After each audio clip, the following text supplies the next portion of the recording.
अध्याय 3। गुमनाम चिट्ठियां। ब्राजीलियन सांप के निकल भागने के कारण हैरी को अब तक की सबसे लंबी सजा मिली। जब उसे अलमारी से बाहर आने की छूट दी गई, तब तक गर्मी की छुट्टियां शुरू हो चुकी थीं। डडली अपना नया वीडियो कैमरा तोड़ चुका था, रिमोट कंट्रोल वाले हवाई जहाज को चकनाचूर कर चुका था और पहली बार रेसिंग बाइक चलाते समय बूढ़ी मिसेज फिक को तब टक्कर मार चुका था जब वे बैसाखियों के सहारे प्रिवेट ड्राइव की सड़क पार कर रही थीं। हैरी खुश था कि स्कूल बंद हो गया, परंतु डडली के गैंग से बचने का कोई उपाय नहीं था, क्योंकि वे रोज घर आ धमकते थे। पियर्स, डेनिस, मैल्कम और गॉर्डन सबके सब मोटे और मूर्ख थे, परंतु चूंकि डडली उनमें सबसे मोटा और सबसे मूर्ख था, इसलिए वह उनका लीडर था। बाकी सभी खुशी खुशी डडली के मनपसंद खेल हैरी का शिकार में शामिल हो जाते थे। इस वजह से हैरी ज्यादातर समय घर से बाहर रहना पसंद करता था। यहाँ वहाँ भटकते हुए जब वह छुट्टियों के खत्म होने के बारे में सोचता, तो उसे आशा की हल्की सी किरण नजर आती। जब सितंबर आएगा तो वह हाई स्कूल में जाएगा और जीवन में पहली बार वह डडली के साथ नहीं पढ़ेगा। डडली को वर्नॉन अंकल के पुराने स्कूल स्मेल्टिंग्स में भेजा जा रहा था। पियर्स पॉलकिस भी वहीं जा रहा था। दूसरी तरफ हैरी एक सरकारी स्कूल स्टोनवॉल हाई स्कूल में जाने वाला था, जिसका डडली मजाक उड़ाता रहता था। स्टोनवॉल में पहले दिन बच्चों का सिर टॉयलेट के अंदर डालते हैं। चाहो तो ऊपर आकर उसकी प्रैक्टिस कर लो। उसने हैरी से कहा। नहीं धन्यवाद। हैरी ने कहा, बेचारे टॉयलेट के अंदर तुम्हारे सिर जितनी गंदी चीज पहले कभी नहीं गई होगी, वह बीमार होगा। इससे पहले कि डडली उसके कहने का मतलब समझ पाए, हैरी ने दौड़ लगा दी। जुलाई में पेटूनिया आंटी डडली को एक दिन लंदन ले गईं, क्योंकि डडली के लिए स्मेल्टिंग्स की यूनिफॉर्म खरीदना थी। हैरी को वे मिसेज फिंक के यहाँ छोड़ गईं। मिसेज फिंक का व्यवहार आज पहले जितना बुरा नहीं था। बाद में हैरी को पता चला कि अपनी पालतू बिल्लियों में से एक के कारण वे गिर गई थीं, जिससे उनकी टांग टूट गई, और शायद इसीलिए अब मिसेज फिक को बिल्लियों से पहले जितना प्रेम नहीं रहा था। उन्होंने हैरी को टेलीविजन देखने दिया और उसे थोड़ा सा चॉकलेट केक भी दिया, जिसका स्वाद ऐसा था जैसे उसे कई सालों से संभाल कर रखा गया हो। उस शाम डडली ने अपनी नई चमचमाती यूनिफॉर्म में पूरे परिवार के सामने ड्राइंग रूम में परेड की। स्मेल्टिंग्स में पढ़ने वाले एलडी डैश के मेहरून रंग का लंबा कोट, नारंगी नेकर और बोटर्स नाम के स्ट्रॉ हैट पहनते थे। वे गांठदार छड़ी भी रखते थे और टीचर्स की आंख बचाकर उससे एक दूसरे को मारते थे। ऐसा लगता था जैसे बाद के जीवन के लिए यह बहुत अच्छी ट्रेनिंग थी। जब वर्नॉन अंकल ने डडली को नई यूनिफॉर्म में देखा, तो वे भरी आवाज में बोले कि यह उनके जीवन का सबसे गौरवशाली पल है।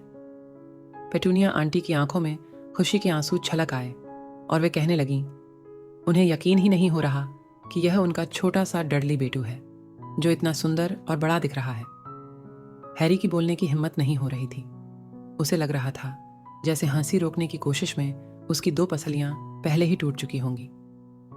अगली सुबह जब हैरी नाश्ता करने गया, तो किचन में भयानक बदबू भरी थी। ऐसा लग रहा था जैसे बदबू सिंक में रखे लोहे के एक बड़े टब में से आ रही थी। उसने इसमें झांक कर देखा।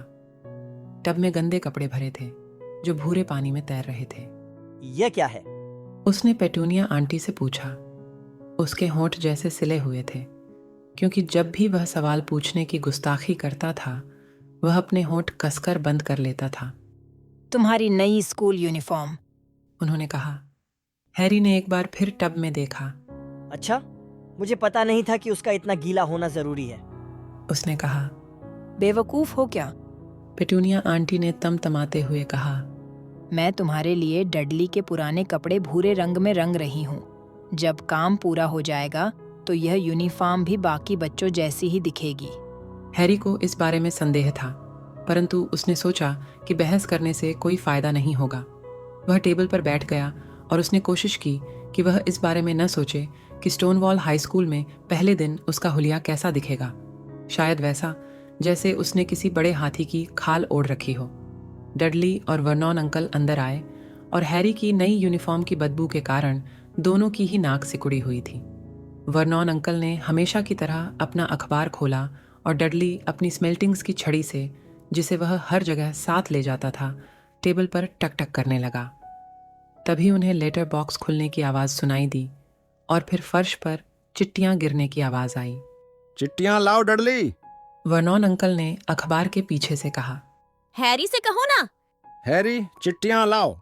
डडली से कहिए ना। डडली, अपनी स्मेल्टिंग्स की छड़ी से चुभाओ। अपने आप को स्मेल्टिंग्स की छड़ी से बचाते हुए हैरी चिट्ठियां लाने चला गया। फर्श पर 3 चिट्ठियां पड़ी थीं। वर्नॉन अंकल की बहन मार्ज का पोस्ट कार्ड जो आइल ऑन ऑफ वाइट पर छुट्टियां मना रही थीं, एक भूरा लिफाफा जो शायद कोई बिल था और एक चिट्ठी हैरी के नाम। हैरी ने चिट्ठी उठाई और उसे गौर से देखा। उसका दिल किसी बड़े रबर बैंड की तरह उछल रहा था। जिंदगी में किसी ने भी कभी भी उसे चिट्ठी नहीं लिखी थी। उसे कौन चिट्ठी लिखता? उसके न दोस्त थे, न ही रिश्तेदार। वह किसी लाइब्रेरी का मेंबर भी नहीं था, इसलिए उसे किताबें लौटाने के बारे में अपमानजनक पत्र भी नहीं मिलते थे। बहरहाल उसके सामने एक चिट्ठी थी और पते से साफ जाहिर था कि इसमें गलती की कोई गुंजाइश नहीं थी। Mister H Potter.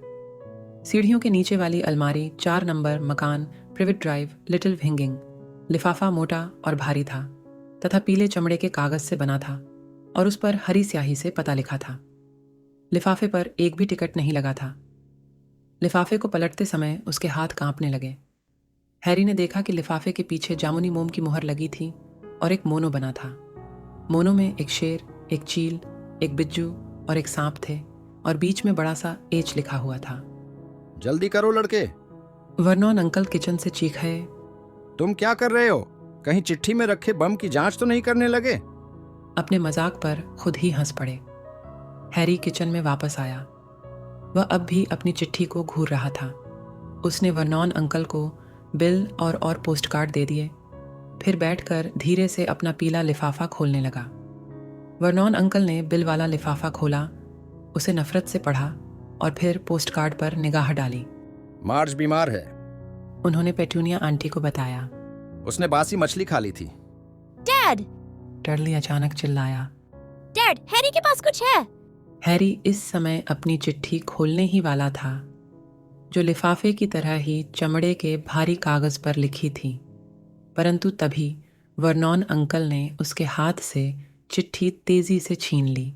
यह मेरी चिट्ठी है। हैरी ने कहा और उसे वापस छीनने की कोशिश की। तुम्हें चिट्ठी कौन लिखेगा? वर्नॉन अंकल ने ताना मारते हुए कहा।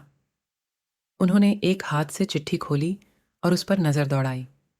ट्रैफिक लाइट्स जितनी तेजी से रंग बदलती हैं, उससे भी ज्यादा तेजी से उनका चेहरा लाल से हरा हो गया। और बात यहीं पर खत्म नहीं हुई। कुछ ही सेकंड में उनका चेहरा बांसी दलिये की तरह भूरा सफेद हो गया। पेटूनिया! वे हाँफते हुए बोले। डडली चिट्ठी छीनने की कोशिश कर रहा था ताकि उसे पढ़ सके, परंतु वर्नॉन अंकल ने चिट्ठी इतनी ऊंची पकड़ रखी थी कि वो उसकी पहुंच से दूर थी। पेटूनिया आंटी ने उत्सुकता से चिट्ठी ली और पहली लाइन पढ़ी। एक पल के लिए तो ऐसा लगा जैसे वे बेहोश होने वाली हों। उन्होंने अपना गला पकड़ लिया और दम घुटने जैसी आवाज निकाली। वर्नॉन, हे भगवान वर्नॉन! वे एक दूसरे की तरफ एकटक देखते रहे। वे भूल गए थे कि हैरी और डडली अब भी उसी कमरे में थे। डडली को यह सहन करने की आदत नहीं थी कि उसकी तरफ ध्यान न दिया जाए। उसने अपनी स्मेल्टिंग्स की छड़ी अपने डैडी के सिर पर खट से मारी। मैं उस चिट्ठी को पढ़ना चाहता हूँ। वह जोर से चिल्लाया। हैरी ने बौखलाते हुए कहा, मैं इसे पढ़ना चाहता हूँ क्योंकि यह मेरी चिट्ठी है। दोनों बाहर निकल जाओ।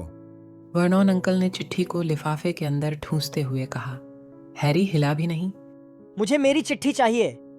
वह चिल्लाया। मुझे चिट्ठी पढ़ने दो। डडली चीख रहा था। बाहर! वर्नॉन अंकल गरजे। इसके बाद उन्होंने हैरी और डडली की गर्दन पकड़ी और उन्हें हॉल में फेंक दिया और किचन का दरवाज़ा धड़ाम से बंद कर लिया। हैरी और डडली तत्काल में एक जोरदार परंतु खामोश लड़ाई होने लगी कि चाबी के छेद में से कौन सुनेगा। डडली इस लड़ाई में जीत गया और इसलिए हैरी, जिसके एक कान पर उसका चश्मा लटक रहा था, पेट के बल लेटकर उस दरार में से सुनने लगा जो दरवाजे और फर्श के बीच थी।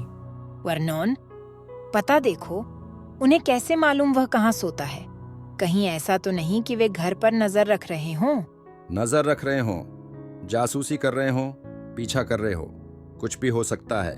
वर्नॉन अंकल बहुत परेशान आवाज में बोले। परंतु वर्नॉन, हम क्या करें? इसका जवाब दें। ये कह दें कि हम नहीं चाहते। हैरी को दिख रहा था कि वर्नॉन अंकल के चमकते काले जूते किचन में इधर से उधर आ जा रहे थे। नहीं उन्होंने फैसला करते हुए कहा, नहीं, हम इसकी तरफ ध्यान नहीं देंगे। अगर उन्हें कोई जवाब नहीं मिलेगा तो हाँ, यही सबसे अच्छा रहेगा। हम कुछ भी नहीं करेंगे। पर मैं अपने घर में उस तरह की कोई चीज नहीं चाहता पेटूनिया।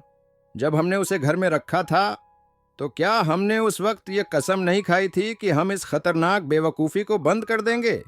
उस शाम को ऑफिस से लौटने के बाद वर्नॉन अंकल ने एक ऐसा काम किया जो उन्होंने पहले कभी नहीं किया था। वे हैरी की अलमारी में उससे मिलने गए। जैसे ही वर्नॉन अंकल दरवाजे में जैसे तैसे घुसकर अंदर आए, हैरी ने पूछा, मेरी चिट्ठी कहाँ है? मुझे किसने चिट्ठी लिखी है? किसी ने नहीं, उस पर गलती से तुम्हारा नाम लिखा हुआ था। वर्नॉन अंकल ने रूखेपन से कहा। मैंने चिट्ठी जला दी है। कहीं कोई गलती नहीं थी। हैरी ने गुस्से से कहा। उस पर मेरी अलमारी का पता लिखा था। चुप रहो। वर्नॉन अंकल इतने जोर से चीखे कि छत से 2 मकड़ियां नीचे गिर पड़ी। कई गहरी सांसें लेने के बाद वर्नॉन अंकल ने अपने चेहरे को मुस्कुराने के लिए मजबूर किया, जो बहुत कष्ट में दिख रहा था। अच्छा हाँ हैरी, इस अलमारी के बारे में तुम्हारी आंटी और मैं सोच रहे थे। अब तुम्हारे हिसाब से ये अलमारी छोटी पड़ने लगी है। हमने सोचा अच्छा यही रहेगा कि तुम डडली के दूसरे बेडरूम में रहने लगो। क्यों? हैरी ने कहा। सवाल मत पूछो। अंकल ने गुर्राते हुए कहा। अपना सामान ऊपर ले जाओ अभी। डर्सली परिवार के घर में 4 बेडरूम थे।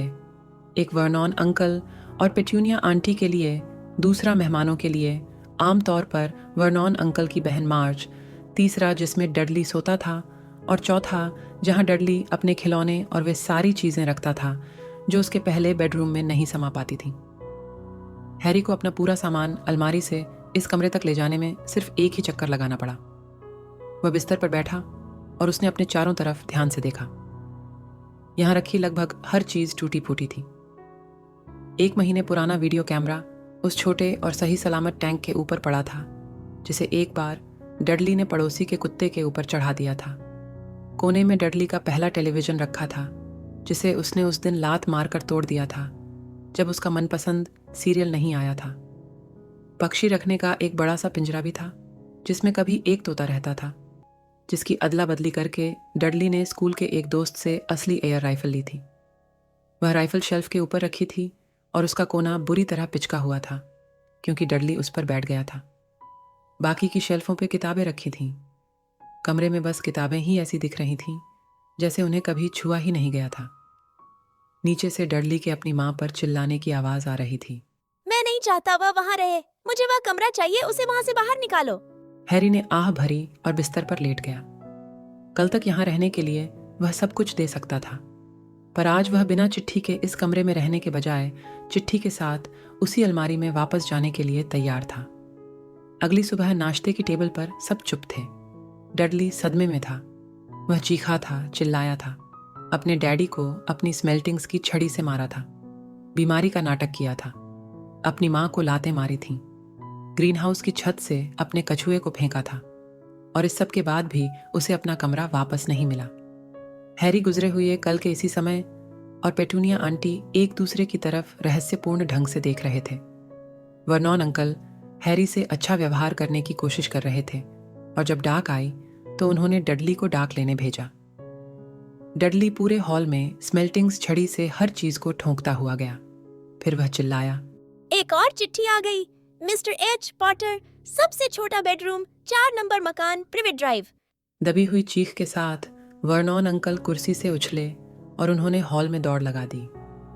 हैरी उनके ठीक पीछे दौड़ रहा था। डडली के हाथ से चिट्ठी छीनने के लिए वर्नॉन अंकल को उसे जमीन पर गिराना पड़ा। यह काम और भी ज्यादा मुश्किल इसलिए हो गया क्योंकि हैरी ने पीछे से हाथ डालकर वर्नॉन अंकल की गर्दन पकड़ ली थी। 1 मिनट की उठापटक के बाद, जिसमें हर एक को स्मेल्टिंग्स की छड़ी कई बार पड़ी, वर्नॉन अंकल सीधे खड़े हुए। वे हाँफ रहे थे और हैरी की चिट्ठी उनके हाथ में थी। अपनी अलमारी में जाओ, मेरा मतलब है अपने बेडरूम में। वे हैरी से हाँफते हुए बोले। डली तुम भी जाओ, दफा हो जाओ। हैरी अपने नए कमरे में गोल गोल घूमता रहा। कोई जानता था कि वह अपनी अलमारी से निकलकर कहीं और सोने लगा था, और वह यह भी जानता था कि उसे पहली चिट्ठी नहीं मिली। निश्चित रूप से इसका मतलब यह था कि वह दोबारा कोशिश करेगा, और इस बार वह ऐसा इंतजाम कर लेगा ताकि वह उस तक चिट्ठी पहुंचाने में सफल हो जाए। उसके दिमाग में एक योजना थी। अगली सुबह 6 बजे सुधरी हुई अलार्म घड़ी की घंटी बजी। हैरी ने लपक कर उसे बंद किया और चुपचाप कपड़े पहने। वह डर्सली परिवार को जगाना नहीं चाहता था, इसलिए बिना लाइट जलाए वह दबे पांव नीचे उतरा। वह प्रिवेट ड्राइव के कोने पर पोस्टमैन का इंतजार करने जा रहा था ताकि नंबर 4 की चिट्ठियां सबसे पहले उसी के हाथ लग जाएं।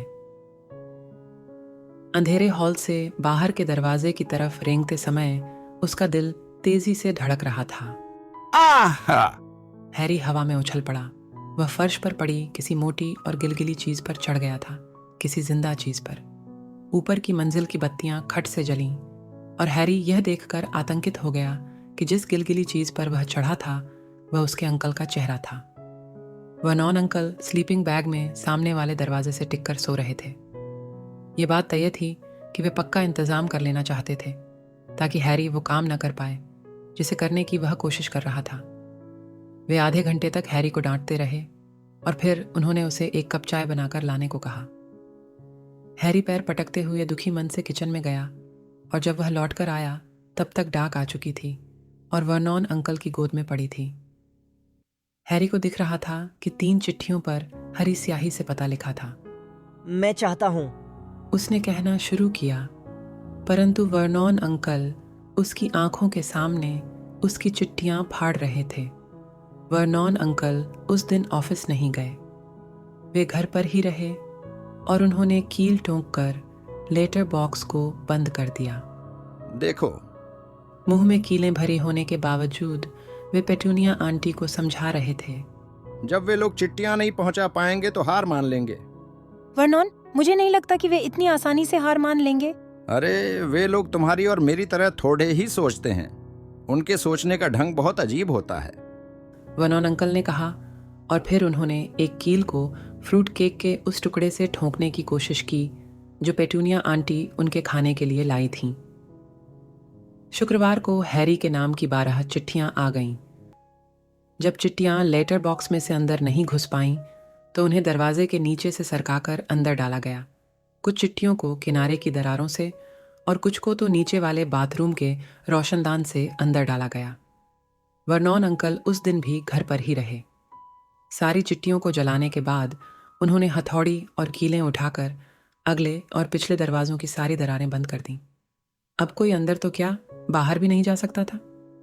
काम करते करते वे टिपटो थ्रू द ट्यूलिप्स गुनगुना रहे थे और जरा जरा सी आवाज पर चौंक जाते थे। शनिवार को स्थिति नियंत्रण से बाहर होने लगी। हैरी के नाम की 24 चिट्ठियां घर के अंदर घुस आईं, जो 2 दर्जन अंडों के भीतर एक एक करके मोड़ी और छुपाई गई थीं। उनका दूध वाला बहुत परेशान दिख रहा था जब उसने यह अंडे ड्राइंग रूम की खिड़की से पेटूनिया आंटी को दिए। वर्नॉन अंकल गुस्से से पागल होकर पोस्ट ऑफिस और डेयरी में फोन लगा रहे थे ताकि उन्हें कोई सही आदमी मिल जाए जिससे वे इसकी शिकायत कर सकें। इस बीच पेटूनिया आंटी ने अपनी मिक्सी में वे चिट्ठियां पीस डालीं। आखिर दुनिया में ऐसा कौन है जो तुमसे कुछ कहने के लिए इतना छटपटा रहा है? डडली ने हैरी से आश्चर्य से पूछा। रविवार की सुबह नाश्ते की टेबल पर वर्नॉन अंकल थके हुए और थोड़े बीमार से दिख रहे थे, परंतु वे खुश थे। इतवार को डाक नहीं आती। उन्होंने अखबार पर मुरब्बा लगाते हुए उन्हें खुशी खुशी याद दिलाया, आज कोई बेहुदा चिट्ठी नहीं आ सकती। जब वे बोल रहे थे तभी किचन की चिमनी से कोई चीज सरसराती हुई नीचे आई और उनके सिर के पिछले हिस्से पर चटाक से पड़ी। अगले ही पल अंगीठी से 30 या 40 चिट्ठियां गोलियों की तरह बरसने लगीं। बाकी सभी ने अपने सिर झुका लिए, परंतु हैरी चिट्ठी पकड़ने के लिए हवा में उछला। बाहर जाओ, बाहर जाओ! वर्नॉन अंकल ने हैरी को कमर से पकड़ा और बाहर हॉल में फेंक दिया। जब पेटूनिया आंटी और डडली अपने चेहरों पर हाथ रखकर बाहर निकल गए तो वर्नॉन अंकल ने दरवाज़ा धड़ाम से बंद कर दिया। दरवाज़ा बंद होने के बाद भी बाहर से वे सुन सकते थे कि चिट्टियाँ अब भी कमरे में तैरती हुई घुस रही थीं और दीवारों तथा फर्श पर टकरा रही थीं। बहुत हो गया। वर्नॉन अंकल ने कहा। वे शांत लहजे में बोलने की कोशिश कर रहे थे, परंतु बोलते समय वे अपनी मूंछ के बाल लगातार उखाड़ते जा रहे थे। 5 मिनट में तुम सब चलने के लिए तैयार हो जाओ। हम लोग यहाँ से दूर जा रहे हैं। सिर्फ कुछ कपड़े पैक कर लो। कोई बहस नहीं। अपनी आधी मूंछ के बिना वे इतने खतरनाक दिख रहे थे कि उनसे बहस करने की किसी की हिम्मत नहीं हुई। 10 मिनट बाद वे लोग कीलों से बंद दरवाजों को झटके से खींचते हुए बड़ी मुश्किल से बाहर आए, कार में बैठे और कार हाईवे पर हवा से बातें करने लगी। डडली पिछली सीट पर सुबक रहा था।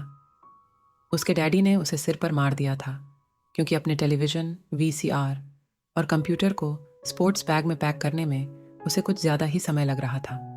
उनकी कार चलती रही और चलती रही, यहाँ तक कि पेटूनिया आंटी भी यह पूछने में डर रही थीं कि वे जा कहाँ रहे थे। बीच बीच में वर्नॉन अंकल झटके से गाड़ी मोड़ लेते थे और कुछ समय तक विपरीत दिशा में कार चलाने लगते थे। जब वे झटके से गाड़ी मोड़ते थे तो वे यह शब्द बुदबुदाते थे, पीछा करने वालों अब क्या करोगे, पीछा करने वालों अब क्या करोगे। दिन भर हो गया परंतु वे खाने पीने के लिए कहीं नहीं रुके। रात तक डडली दुखी होकर चिंघाड़ने लगा। उसकी जिंदगी में इतना बुरा दिन पहले कभी नहीं गुजरा था। वह भूखा था। उसके 5 मनपसंद टेलीविजन सीरियल छूट गए थे। यही नहीं, आज से पहले वह अपने कंप्यूटर पर किसी दुश्मन को मारे बिना इतने समय तक कभी नहीं रहा था। आखिरकार वर्नॉन अंकल एक गंदे से होटल के सामने रुके जो एक बड़े शहर के बाहरी हिस्से में था। डडली और हैरी एक ही कमरे में सोए जिसमें डबल बेड था और सीली हुई गंदी चादरें थीं। डडली खर्राटे भरने लगा पर हैरी जागता रहा। वह खिड़की की चौखट पर बैठकर नीचे से गुजरती हुई कारों की रोशनियां देख रहा था और सोच रहा था। अगले दिन नाश्ते में उन्होंने बासी कॉर्नफ्लेक्स और ठंडे डिब्बा बंद टमाटर के साथ टोस्ट खाए। उन्होंने नाश्ता ख़त्म ही किया था कि तभी होटल की मालकिन उनकी टेबल के पास आई। माफ़ कीजिए, परंतु क्या आप में से किसी का नाम मिस्टर एच पॉटर है? मेरे पास रिसेप्शन में इस तरह की लगभग 100 चिट्ठियाँ रखी हैं।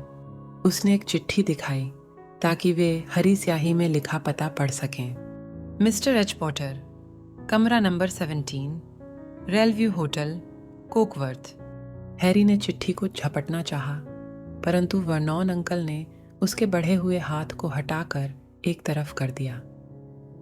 मालकिन घूरती रही। मैं उन्हें ले लेता हूँ। वर्नॉन अंकल बोले और जल्दी से खड़े होकर वे उसके पीछे पीछे डाइनिंग रूम से बाहर चले गए। डियर, क्या यह बेहतर नहीं होगा कि हम घर लौट चलें?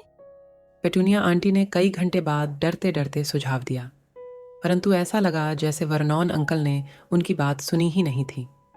वर्नॉन अंकल क्या चाहते थे यह उनमें से कोई नहीं जानता था।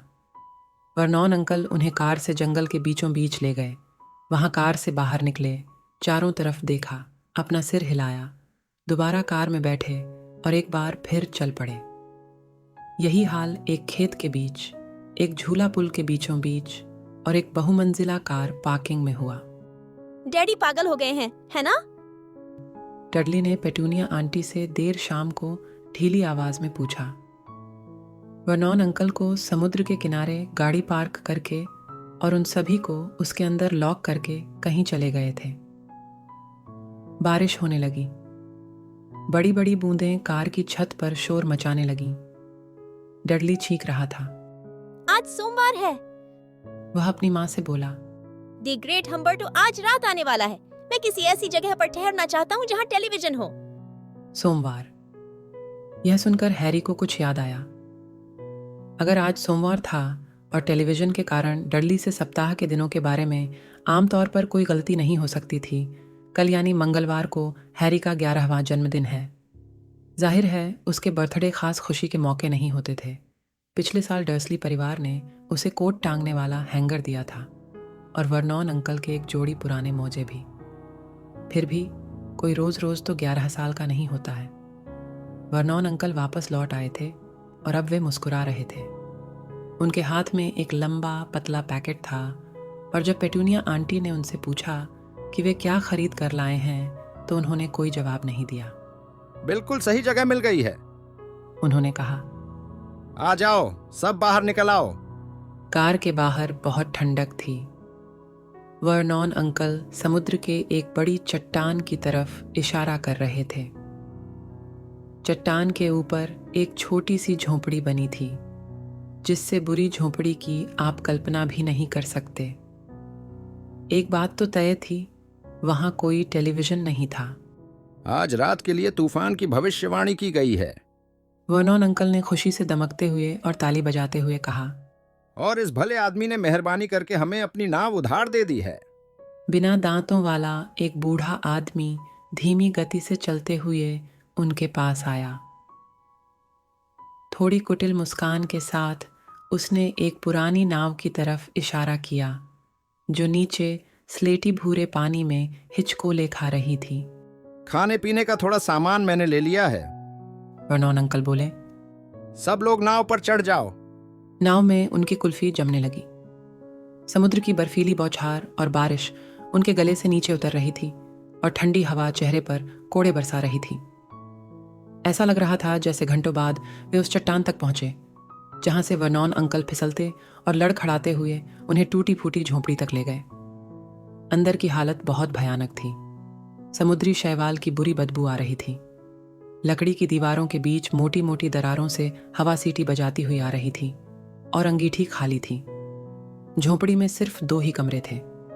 वर्नॉन अंकल के खाने पीने के सामान में 4 केले और सबके लिए आलू की चिप्स का एक पैकेट ही था। उन्होंने आग जलाने की कोशिश की, पर चिप्स के खाली पैकेट सिर्फ धुआं निकालकर ही सिकुड़ गए। ऐसे समय वह चिट्टियां होती तो मजा आ जाता है ना। वे खुशी खुशी बोले। वे बहुत अच्छे मूड में थे। जाहिर था वे सोच रहे थे कि इस तूफान में उन तक चिट्ठियां पहुंचाने कोई यहां तक नहीं आ सकता।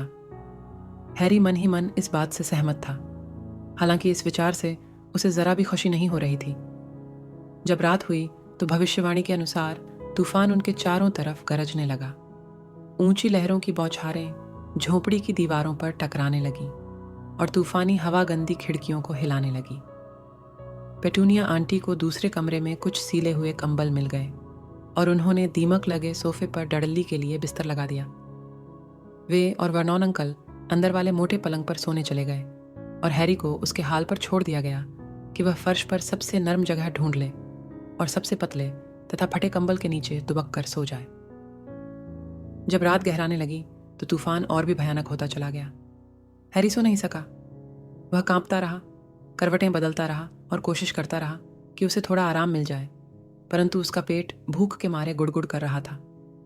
डडली के खर्राटे तूफान की आवाज़ों में दब गए, जो आधी रात के करीब शुरू हुआ। डडली की घड़ी उसकी मोटी कलाई पर सोफे से नीचे लटकी हुई थी और हैरी को उसके चमकते डायल से यह दिख रहा था कि 10 मिनट बाद वह 11 साल का हो जाएगा। वह लेटा रहा और देखता रहा कि उसका बर्थडे टिक टिक करके करीब आ रहा है। वह सोच रहा था कि क्या डर्सली परिवार को उसका बर्थडे याद रहेगा, और यह भी कि चिट्ठियां लिखने वाला इस समय कहाँ होगा। 5 मिनट बचे थे। हैरी को बाहर किसी चीज़ के चरमराने की आवाज़ आई। उसे डर लगा कि कहीं छत टूटकर न गिर जाए। हालांकि ऐसा होने पर उसे अधिक गर्मी मिल जाएगी, इसमें कोई संदेह नहीं था। 4 मिनट बचे थे। शायद प्रिवेट ड्राइव के घर में अब तक इतनी सारी चिट्ठियां इकट्ठी हो गई होंगी कि जब वे वापस लौटेंगे तो वह किसी तरह से एक चिट्ठी चुराने में सफल हो जाएगा। 3 मिनट बचे थे। क्या यह समुद्र की आवाज़ थी जो इतनी बुरी तरह चट्टानों से टकरा रहा था? और 2 मिनट बचे थे। यह अजीब सी छटकने की आवाज़ कैसी थी? क्या कोई चट्टान समुद्र में गिर रही थी? 1 मिनट बचा और फिर वह 11 साल का हो जाएगा। 30 सेकंड, 20, 10, 9। शायद उसे डडली को उठा देना चाहिए, सिर्फ उसे चिढ़ाने के लिए। 3, 2, 1, भड़ाम। पूरी झोंपड़ी हिल गई। हैरी उठकर सीधा बैठ गया और दरवाजे को घूरने लगा। कोई बाहर खड़ा था और अंदर आने के लिए दरवाज़ा खटखटा रहा था।